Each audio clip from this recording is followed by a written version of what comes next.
mannskapinn. Hérna þetta komið að stað, það eru gestirnir sem að byrja með knöttinn.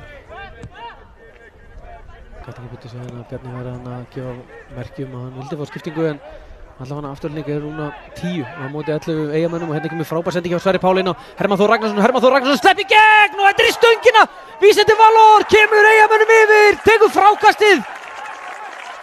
Virkilega vel gert hjá Eyjaliðinu, frábær sending hjá Sverri Pál inn á Hermann Þór Ragnarsson og Vísindi Valur þarna Þetta er smá pressa á hann, sjáum að Aron Jóhannsson er aðleitt hann í framan af vörðina. Aron, þetta er læða honum inn á Elmar Kára, frábær sending hjá Aron Jó, Elmar Kári í skotið, hann verður þetta til hliðar og Stokke.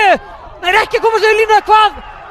Afturlíka jafna, nei, segir Helgi Mikael, ekkert mark, aukaspyrna. Það er minnst með þetta taka fullanga tíma. Tómets gerir vel nær að skalla hérna á Vísindi Valur og fær hann aftur frá Vísindi Valur með þetta endar hjá Oliver, hann gerir þetta vel, kemur um Elmar Kára. Elmar Kári leggur hérna á Aron Jóhannsson, hann með frábæran hægri fót, Aron hérna sveiflar honum fyrir markið. Þetta er góður bolti, Arni, frábær sending og skallin ekki síðri hjá Benjamin Stokke sem er að jafna metin hérna 54. mínútu. Benjamin Stokke að gera sitt 5. mark, gefur það ekki. Hérna komin á boltan á vinstri, hann með frábæran vinstri fót, langar í skotið en sem Eddeland ætlar að reyna að stöða hann, gengur ekki. Sævar Atli sem kíkir á úrvalið, leggur hann hérna á Aron Jóhannsson sem er í frábær skot, afturlík komnir yfir.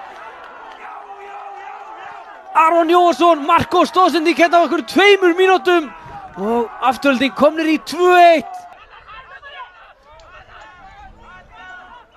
Kemur Felix hérna, lyftur þessu inn á fjársvæði, Sigurður Arnar með skalla fyrir markið en Hrannar Snær kemur þessu í burtu, þetta var vel gert hjá Sigurði.